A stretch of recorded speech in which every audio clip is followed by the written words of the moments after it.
If anybody should be able to understand evolution, it is me. Because I make molecules for a living. And I don't just buy a kit and mix this and get that. I mean, ab initio, I make molecules. I understand how hard it is to make molecules. I understand that if I take nature's toolkit, it can be much easier. Because all the tools are already there, and I just mix it in the proportions that, and I do it under these conditions. But ab initio is very, very hard. I don't understand evolution. And I will confess that to you. Is it okay for me to say that I don't understand this? Is that all right? I know that there's a lot of people out there that don't understand anything about organic synthesis, but they understand evolution. I understand a lot about making molecules. I don't understand evolution. And you would say that, wow, I must be really unusual. Let me tell you what goes on in the back rooms of science.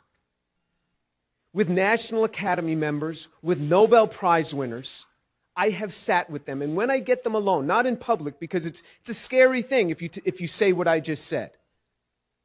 And I say, do you understand all of this, where all of this came from and how this happens? Every time that I have sat with people who are synthetic chemists who understand this, they go, nope. These people are just so far off on how they believe this stuff came together. I have sat with National Academy members and Nobel Prize winners. Sometimes I will say, do you understand this? And if they're afraid to say yes, they say nothing. They just stare at me because they can't sincerely do it. I was once brought in by the dean of the department once, and many years ago, and he was a chemist, and he was kind of concerned about some things. I said, let me ask you something. You're a chemist. Do you understand this? How do you get DNA without a cell membrane? And how do you get a cell membrane without a DNA? And how does all this come together from this? He said, Jim, we have no idea. We have no idea. I said, isn't it interesting that you, the dean of science, and I, the chemistry professor, can talk about this quietly in your office, but we can't go out there and talk about this?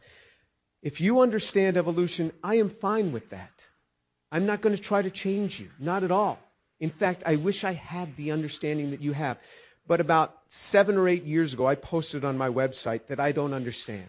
And I said, I will buy lunch for anyone that will sit with me and explain to me evolution, and I won't argue with you until I don't understand something. I will ask you to clarify. But you can't wave by and say, this enzyme does that. You got to get down in the details of where molecules are built for me. Nobody has come forth. The Atheist Society contacted me. The Atheist Society contacted me. They said that they will buy the lunch.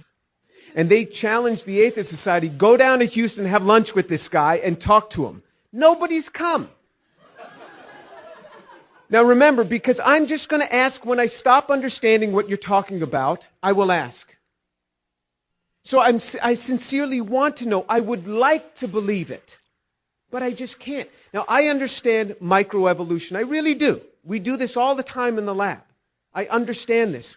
But when you have speciation changes, when you have organs changing, when you have to have concerted lines of evolution all happening in the same place in time, not just one line, concerted lines, all in the same place, all in the same environment, this is very hard to fathom.